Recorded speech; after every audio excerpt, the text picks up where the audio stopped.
हाँ बेटा, तुम लोगों का 36 वीडियो 12 फोटो हमारे पास निकल के आया है, ये समझ लो तुम। देखिए बेटा, इतनी मदद तुम्हारे घर फैमिली की कोई न करता जितना पैसा मैंने लगा दिया अपनी तरफ से। मैंने तुम्हारे ऊपर 7,000 रुपए लगा दिया है। हम सर उसका आगे बढ़ा के सर हम आपको अभी कर रहे हैं सर तुरंत। ये ना सोचना कि मैं तुम्हारा पैसा खा जाऊंगा, समझ में आ रहा है? अभी ना नहीं हमारे पास है ना तुम्हारे पास है पैसा नहीं देने के सर, लिए। हम आपको पैसा दे देंगे। आपने सर इतनी हेल्प मेरी करी है सर। कानपुर के एक युवक ने गजब का कारनामा किया। उसने साइबर ठग को ही ठग लिया। जी हाँ, सही सुन रहे हैं। उसने ऐसी कहानी बनाई और ऐसा जाल फंसाया कि ठगी करने वाले ने ही रुपए भी दे दिया। ठग अब गिड़गिड़ा रहा है कि आखिरकार मेरे पैसे लौटा दो। कानपुर के भूपेंद्र सिंह को साइबर ठग ने सीबीआई अफसर बनकर फोन किया। कहा तुम्हारे अश्लील वीडियो मेरे पास हैं। उसने फौरन फोटो वीडियो भेजे और कहा तुम्हारे खिलाफ एफआईआर दर्ज हो चुकी है, इससे बचना हो तो पैसे ट्रांसफर कर दो। भूपेंद्र समझ गया कि ये साइबर ठग फर्जी अफसर बनकर फोन कर रहा है। उसने ऐसी स्क्रिप्ट तैयार की कि ठग ने पे ट्रांसफर कर दिए। जिस प्रकार से मैंने तुम्हें 7,000 रुपए दिया है बेटा, हम लोगों का घर परिवार है, मेरे बीवी बच्चे हैं बेटा, त्योहार आ गया है, मैं भी समझ सकता हूँ मेरी वाइफ क्या बोलेगी। हाँ सही है सर। अगर मेरे लड़के बच्चे पढ़ाई लिखाई कर रहे हैं मैडम, मेरे 3,000 रुपए मेरे पास लास्ट बचे थे, मेरी वाइफ नहीं दे रही थी, कभी 2 झापड़ लगा के पैसा तुम्हारे पास लगा के आया क्योंकि तुम्हारा जीवन करियर खराब हो रहा था। अरे नहीं सर, आपने मेरी बहुत हेल्प करी है सर। ठग को जब पता चला कि भूपेंद्र ने उसे चूना लगा दिया है तो वह गिड़गिड़ाने लगा। भूपेंद्र से कहा तुमने मेरा ही गला काट दिया। मैंने तुम्हें बहुत बड़ी रकम दी है, तुम समझ नहीं रहे हो। अधिकारी मुझे हड़काता है, पैसा लौटा दो। ठग की हरकतों को भाप कर फंसाने का प्लान बनाया। भूपेंद्र सिंह बर्रा के रहने वाले हैं। उन्होंने ग्रेजुएशन तक पढ़ाई की है और प्राइवेट जॉब करते हैं। उन्होंने बताया 6 मार्च को मेरे पास एक कॉल आई। कॉलर ने खुद को सीबीआई अफसर बताया और कहा कि तुम अश्लील वीडियो देखते हो। फिर उसने मेरे 32 माफ वीडियो और 48 माफ फोटो व्हाट्सएप पर भेजे। कहा तुम्हारे खिलाफ लड़की ने एफआईआर दर्ज कराई है। सीबीआई और पुलिस तुम्हारे घर पहुंच रही है, लेकिन मैं उसकी हरकतों को भांप चुका था। फिर मैंने उसे ही फंसाने का प्लान बना लिया। मैंने उससे कहा अंकल प्लीज मम्मी को ना बताइएगा, नहीं तो बहुत समस्या हो जाएगी। हालांकि मेरी माँ का निधन हो चुका है। ठग ने मुझसे कहा अब तो एफआईआर दर्ज हो चुकी है, केस को खत्म करने में 16,000 रुपए का खर्च आएगा। फिर मैंने उससे कहा कि मैं पैसे का इंतजाम करके बताता हूँ। 7 मार्च को मेरी एनिवर्सरी थी, उस दिन फिर से ठग का फोन आया। उसने फिर से पैसे मांगे और फिर मैंने कहानी बनानी शुरू कर दी। उसने कहा कि कुछ दिन पहले मैंने घर से एक सोने की चेन चुराई थी जो मैंने अपने दोस्त के सुनार पिता को दी थी। चेन 40,000 में बिक जाएगी, मैं वह रुपए आपको दे दूंगा।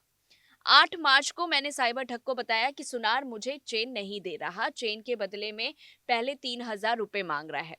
मैं एक छात्र हूँ, मेरे पास इतने पैसे नहीं हैं, मेरी मदद करिए, मुझे 3,000 रुपए दे दीजिए। चेन बेचने के बाद जो पैसा आएगा मैं आपको दे दूंगा। इस पर ठग ने मुझे 3,000 रुपए भेज भी दिए और फिर मैंने 500 रुपए और मंगवाए और इस दौरान मैंने उसे चेन की एक फोटो भेजी। 9 मार्च को साइबर ठग का फिर फोन आया तो मैंने उसे दूसरी कहानी बताई। कहा मैं जिस सुनार के यहाँ चेन बेचने गया था उसने चेन रख ली है और कह रहा है कि तुम नाबालिग हो, उसके मम्मी पापा को लेकर आओ और इसके बाद चेन के रुपए दे देगा। आप मेरे पिता बनकर सुनार से बात कर लीजिएगा। मैंने उससे अपने एक दोस्त से बात कराई। दोस्त के कहने पर ठग ने 4,480 रुपए बताया और ट्रांसफर कर दिए। 10 मार्च को साइबर ठग का फोन आया तो मैंने चेन पर गोल्ड लोन लेने की कहानी रची। मैं गोल्ड लोन लेने वाली कंपनी में गया, वहां पर अपने दोस्त से ठग की बात कराई और इस पर दोस्त ने ठग को बताया कि वह चेन रखकर 1.10 लाख रुपए का लोन दिलवा देगा। प्रोसेसिंग फीस 3,000 रुपए लगेगी। इस पर ठग ने उसे 3,000 रुपए और ट्रांसफर कर दिए और इस तरह से उसने 10,000 रुपए उससे ले चुके हैं। साइबर ठग ने बातचीत के दौरान बताया कि वह सचिंडी क्षेत्र का रहने वाला है। वहीं भूपेंद्र और साइबर ठग का 7 मिनट तक की ऑडियो भी सामने आई है।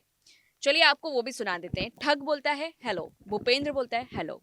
ठग कहता है बेटा तुम फोन नहीं उठा रहे। भूपेंद्र कहता है सर हम इसलिए फोन नहीं उठा रहे थे कि आप डांटेंगे, पैसे की व्यवस्था नहीं हो पाई है।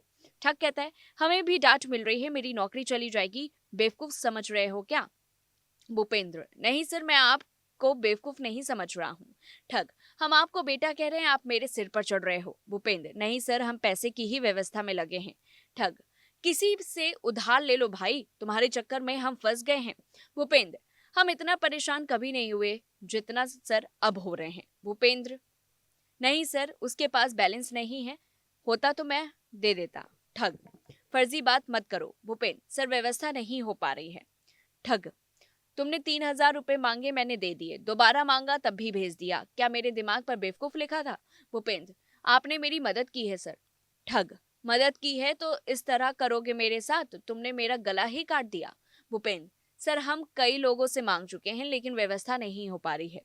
ठग, क्या मेरे पास नोट छापने की मशीन है? भूपेंद्र, नहीं सर, ऐसी बात नहीं है। ठग, मेरा फोन रिसीव नहीं करोगे तो तुम्हारे दरवाजे पर आ जाऊंगा। भूपेंद्र, सर व्यवस्था कर रहे हैं। ठग, तुम्हारी वजह से मैं पत्नी से नजर नहीं मिला पा रहा हूँ। भूपेंद्र, सर प्लीज एक बार और मेरी व्यवस्था करा दीजिए, हम आधे घंटे से सब रिफंड कर देंगे। ठग, बेटा हमारे पास 1 रुपया नहीं है, मेरे पास जितना रुपया था तुम्हारे ऊपर लगा दिया है। भूपेंद्र, सर हम बहुत लोगों से पैसा ले चुके थे, सोचा था कि चेन बिक जाएगी तो सबका चुका देंगे। ठग, बेटा तुम कुछ भी करो, मेरा पैसा लौटा दो। तुम समझ नहीं रहे हो, हमारा अधिकारी हड़काता है, कहता है कि तुम हैंडल नहीं कर पा रहे हो। भाई मुझे मेरा ही पैसा लौटा दो, मेरे बच्चों की होली है, मुझे उनके लिए पिचकारी लेनी है। तो इस तरह की जो चैट निकल कर के सामने आई है, आखिरकार एक नॉर्मल इंसान ने जिस तरीके से ठग को ही ठग लिया, ये बहुत ही काबिलियत वाली बात है। और इस पूरी रिपोर्ट को लेकर के आपकी क्या कुछ राय है, कमेंट बॉक्स में बताएं। तब तक के लिए देखते रहिए न्यूज़ 1 इंडिया।